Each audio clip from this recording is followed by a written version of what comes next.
Partnerom tohto videa je medzinárodná sieť autoservisov Q-Service. Transparentný prístup, moderné servisné vybavenie, kvalitné náhradné diely.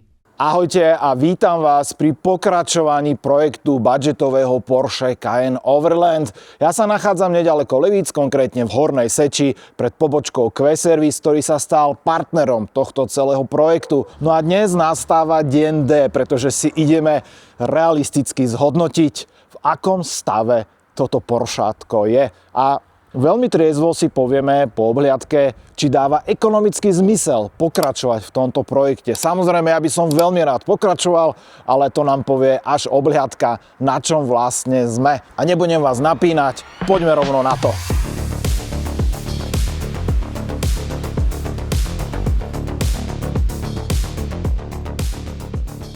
Cayenne je zaparkovaný vnútri. Už keď počujete, tak sa dáva názdvih. Samozrejme museli sme dať do servisného módu kvôli vzduchovému podvozku, na to inak nezabúdajte nikdy. Ideme dávať dolu kolesa a pozrieme sa na to, v akom je to stave. To, čo ma najviac trápi, tak je samozrejme momentálne korózia, pretože to môže byť obrovský showstopper a jeden z dôvodov, prečo sa v tomto projekte pokračovať nebude, ale poďme na to.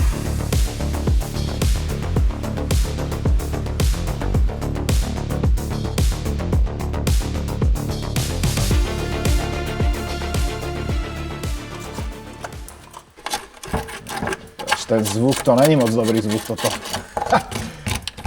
Ale je to zachrániteľné, vyzerá.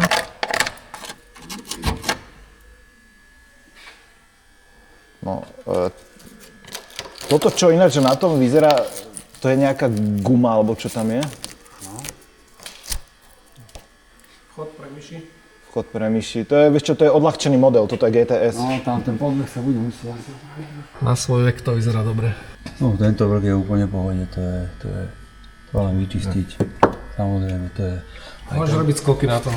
To je super, ešte je tu aj ten pôvodný vosk, to je pohoda. Takže tento podbeh tu. A to predná časť, celé kávo, to sa bude musieť celé vyrezať.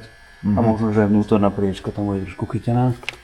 A táto časť toho blatníka, táto No, blatníček, no tam to už má za sebou. Ale ináč nevyzerá to až tak tragicky. Na túto stranu potom môžeme tiež otvoriť. Pozrieť si to.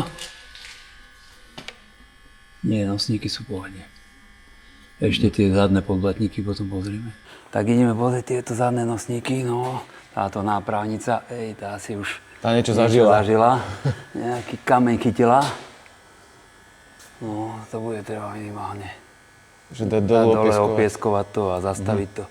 Zastaviť to ďalej, ale čo sa týka nosníkov, tie vyzerajú v pohode.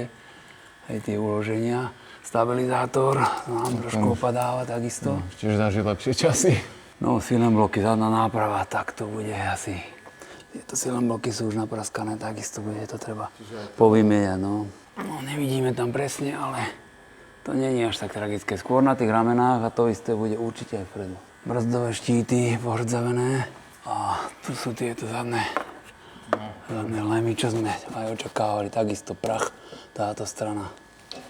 Celý ten koniec je. Ale už potom tu ďalej to vyzerá. Vyzerá zdravo? Hej, tu sú ešte aj tie pôvodné. Urobíme test so šrobovákom. No a tuto predok? A tu samozrejme takisto. Už to začína, hej? Áno, trošku menej asi ako tá pravá strana, ale v podstate práca bude asi tá istá. Treba to vyrezať von. No a samozrejme ramená, silenbloky napraskané, takže Čiže toto automaticky. Bude treba určite. Toto nevyzerá, že by to bol hliník, tie ramená? Nie, to je zliatina.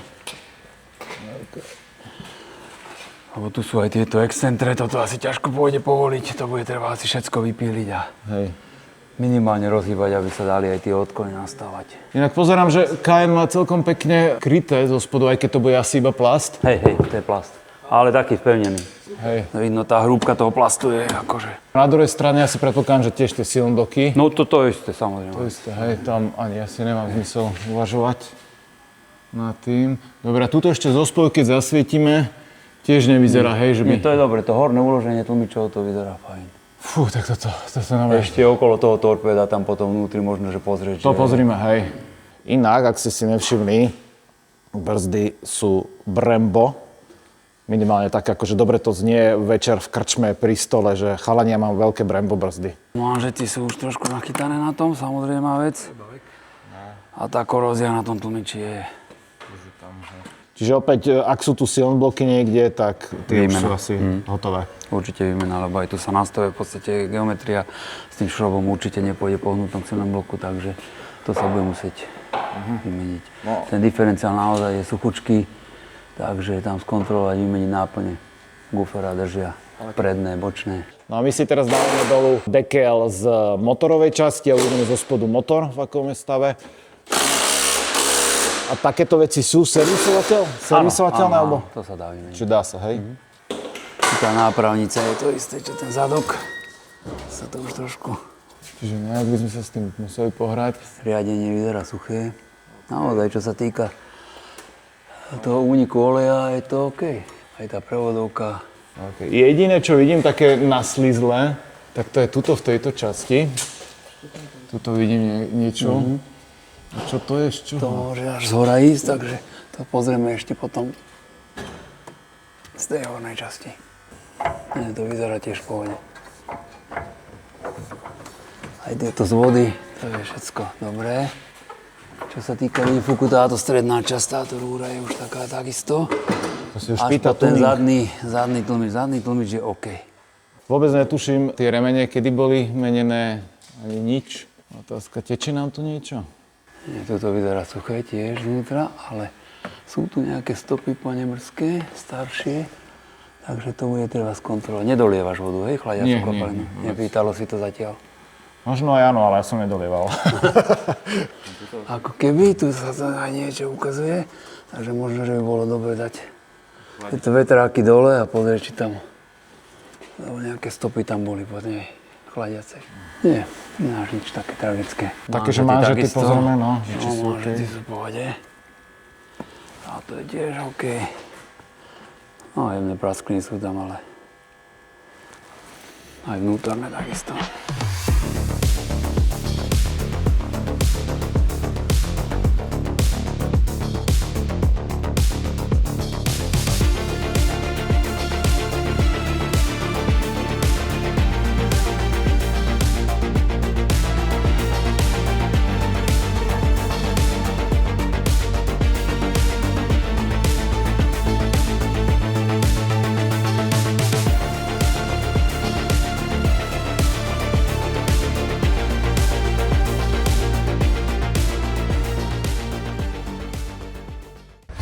Aj hasiaci prístroj tu máme, počúvané.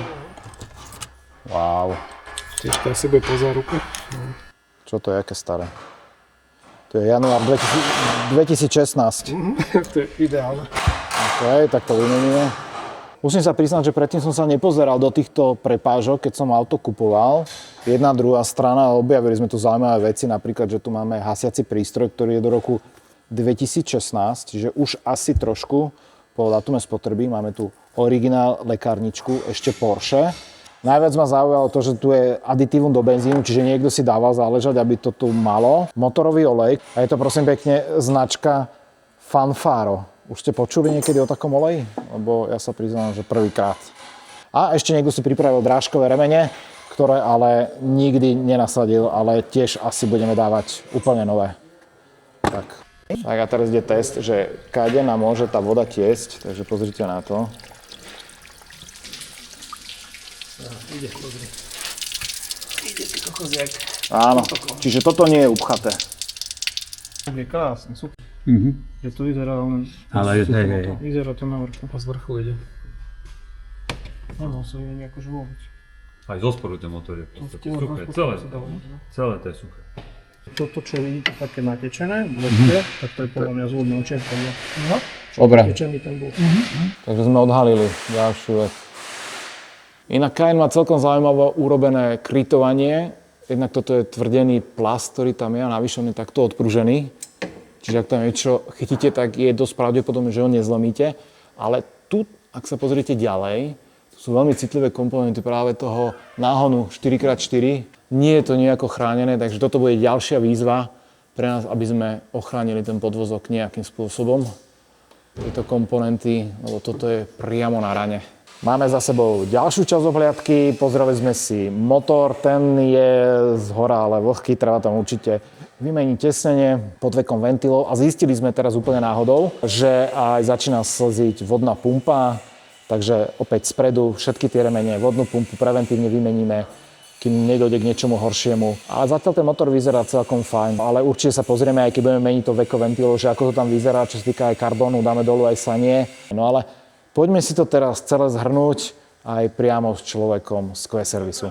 Videli ste to sami na vlastné oči, aká je krutá realita takého jazdeného Porsche Cayenne, no jazdeného. On má vyše 20 rokov, takmer 300 000 km, takže toto je reálny stav a je asi naivné si myslieť, že keď si kúpite takýto Cayenne s podobnými kilometrami, s podobným vekom, že bude na tom o niečo lepšie. Ako je to s náhradnými dielmi na ten Cayenne? Je to niečo, čo sa človek má báť, alebo je tam šanca, že aj niečo sa kúpi, povedzme, v tej druhovýrobe alebo ako náhrady? Tak samozrejme, niektoré diely sú bežne dostupné na tieto modely.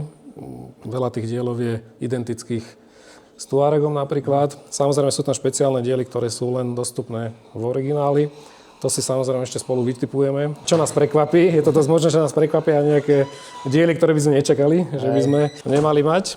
Ale zhodnotili sme celkový technický stav vozidla. No a podľa teba, jak sme na tom? Čakal si horšie? Nevyzerá to zle, aby som to kúpil tiež. Najhoršie obavy sa ti nepotvrdili. Nie, ako musím povedať, že bál som sa o veľa katastrofálnejšieho scenáru, ale toto sa mi zdá akože celkom dobrý stav. Je tam chuťovka pre klampiarov, čo je... To sa pobavíme o chvíľku. V dnešnej dobe sa tomu tešia vždy, keď vidia takéto vozidlo. No a my si ešte musíme sadnúť potom nad katalóg toho, čo vlastne Intercars má u seba. Ako rýchlo vieme dostať potom tie veci priamo sem na to auto, lebo to je tiež asi rozhodujúce, keďže nás tlačí nejaký ten termín v budúcnosti tej výpravy na Balkán, tak toto som veľmi zvedavý. Lebo by sme boli neradi, keby ťa to tam nechalo. No to nebola dobrá reklama. Museli sme ísť pre teba. Hej.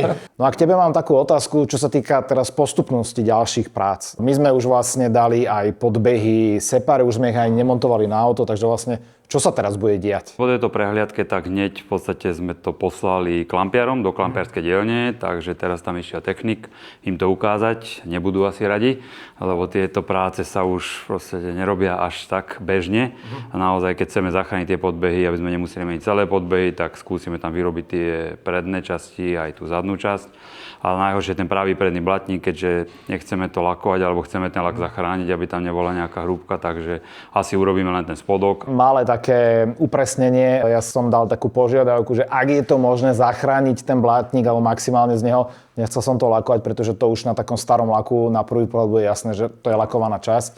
I keď uvidíme, ako dostane ten lak zabrať, povedzme práve na takej výprave, tie halúze tam budú šľahať po tých blatníkoch a podobne. Ale teda chceme ho zachrániť čo najviac. Tak to som veľmi zvedavý, to uvidíte v ďalšom dieli, keď sa teda opäť sem vypravím, aby som vám ukázal, ako pokračujú záchranárske práce. No a potom, ak už budeme mať túto časť hotovú, tak sa vrhneme na tú mechaniku asi. Motor, podvozok, brzdy, aj tam toho strašne veľa. Ale som rád, že auto je živé, funkčné a v zásade robíme len takú ako veľkú údržbu teraz. Kľudne mi napíšte dolu otázky, ak by ste ešte mali k tomuto projektu, prípadne si myslíte, že sme veľkí optimisti v niektorých veciach. Veľmi radi si to prečítame a pozrieme. No a už teraz teda sa môžete tešiť na ďalší diel, ktorý príde onedlho práve z tejto dielne. Ahojte. Čaute. Čaute.